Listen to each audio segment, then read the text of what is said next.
before we go any further, let's move on to our Enugu State correspondent, Nkiruka Ajogu. She's going to be telling us what the plans are there in terms of distribution of electoral materials and also the plans for the physically challenged. Nkiruka. Yes, you remember I talked about how enthusiastic Enugu residents were and the palpability of their resolve to go to the polls before it was postponed last weekend. I can tell you that they are very upbeat about the election coming up on Saturday. But the discussions around the postponement of this election is not any one that will be going away anytime soon, except the Saturday election comes and is adjudged free, fair, and credible. We hope to see a lot of them go back to their area councils, to their wards tomorrow, that is public holiday, to be part of the polls on Saturday. We've already had conversations, we've heard people talk about their readiness and how to mobilize other people to go back and be part of the polls. So we don't expect any apathy given what we have heard so far.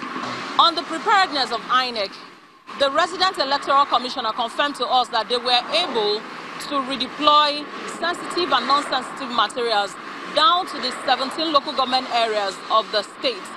In our earlier conversations with him, he talked to us about their preparedness. He also mentioned that 4,500 smart card readers that will be used for this poll on Saturday has been reconfigured and charged to full capacity.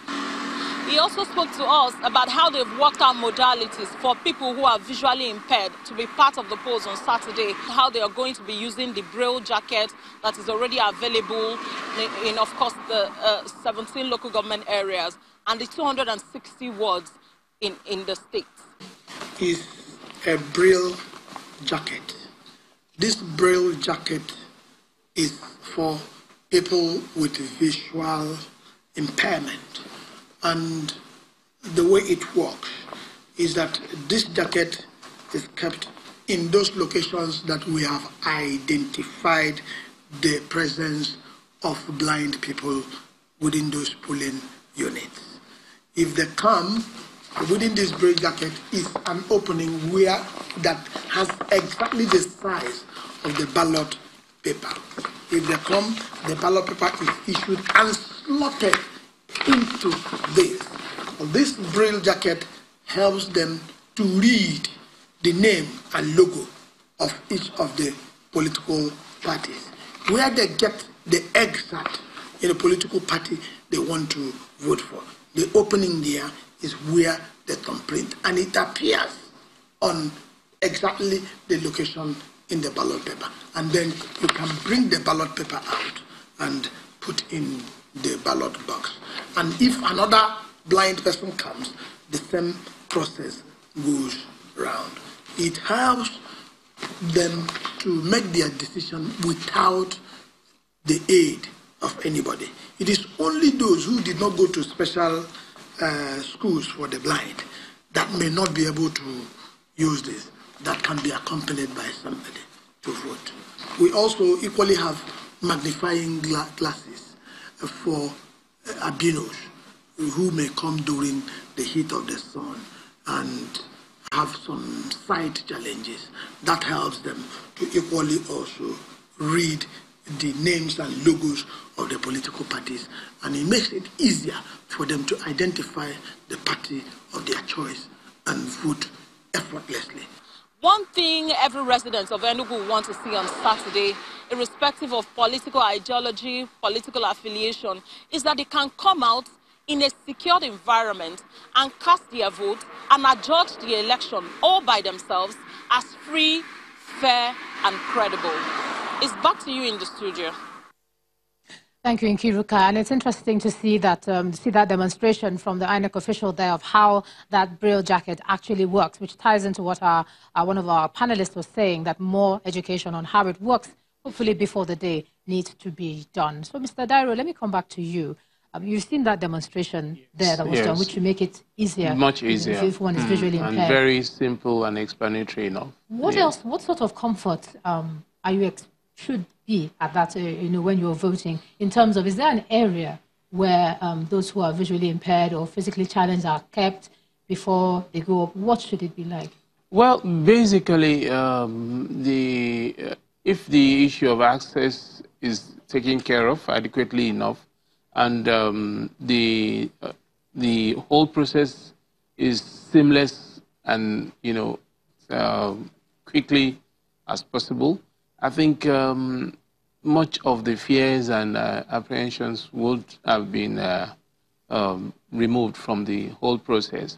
But I must say that INEC has really been up to the game, so far, and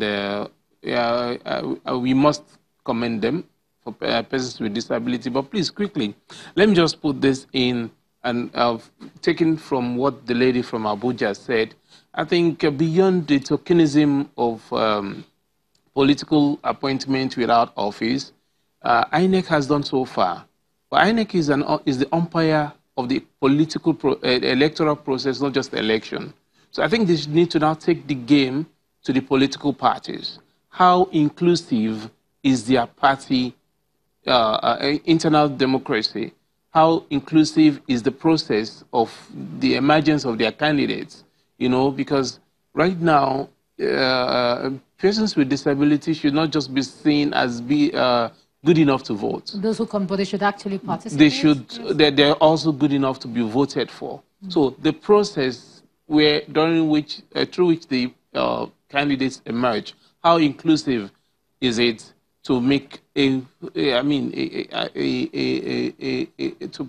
be leveled enough for people with disabilities to participate and emerge as candidates? Yes. So I think INEC needs to take the game to the political parties and hold them to task to ensure this too. Do you see the same thing? I mean, I come back to the mapping you were talking about in terms of sorting the issues that you actually need.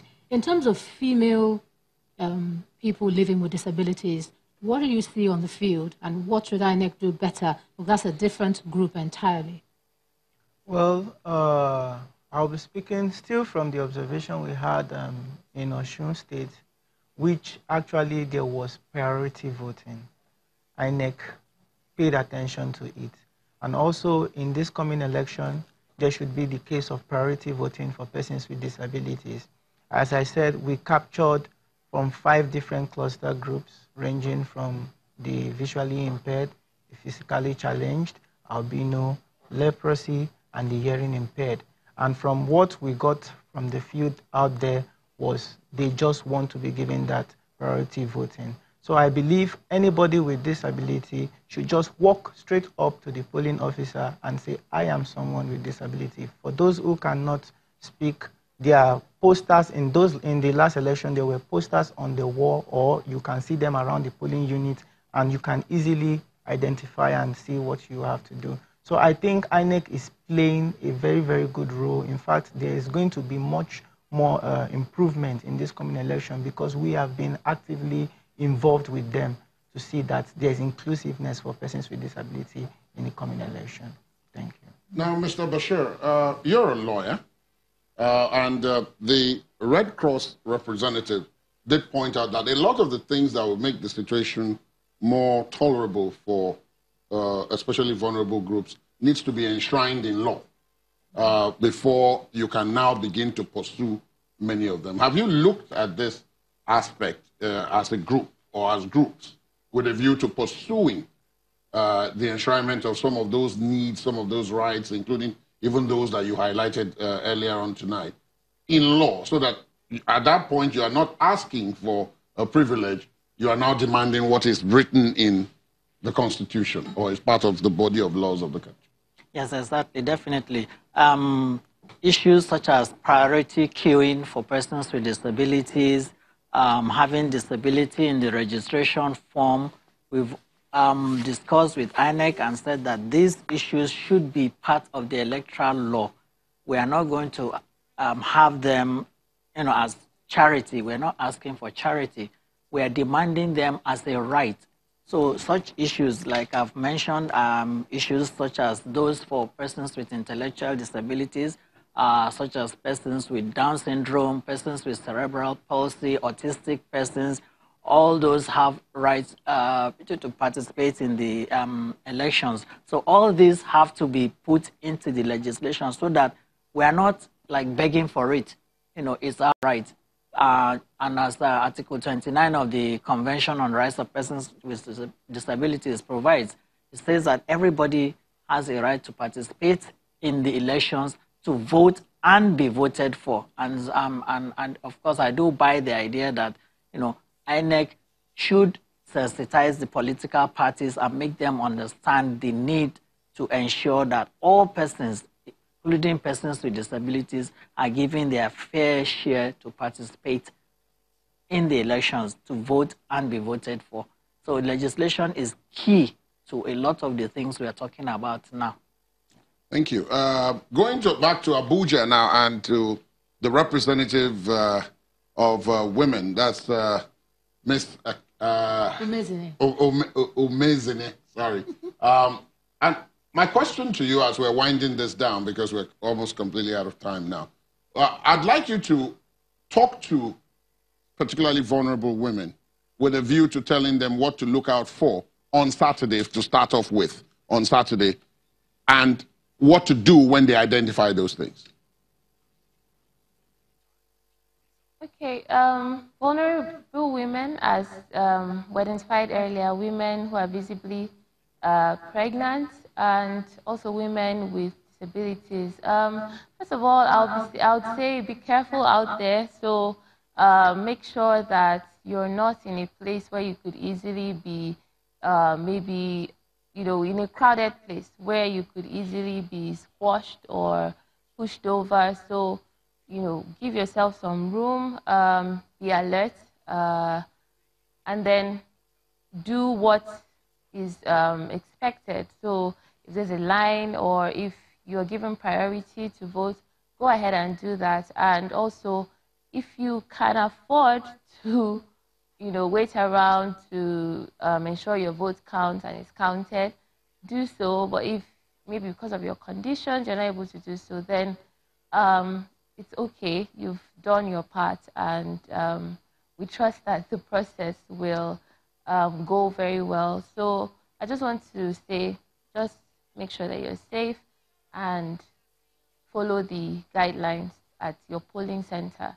Thank you very much. Mr. Andronicos, you've got 1 minute to wrap up this segment for us. Yes, thank you. Just as I said earlier, all these issues are issues of rights. It has been documented in many international legal instruments, like Universal Declaration of Human Rights, 1948, 4 Geneva Conventions of 1949, and its additional protocol of 1977. And you have 1998 United Nations declarations of concerning IDPs.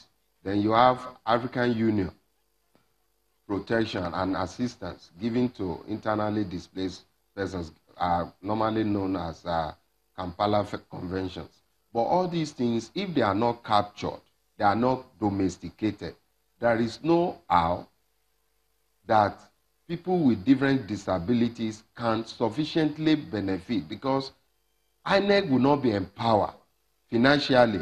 They will not have physical responsibility wherewithal to present to the House to be able to get more budgetary allocations. If, for instance, they are saying they want ramp in the polling units, polling booths, they want wheelchairs. So people, and these are the numbers.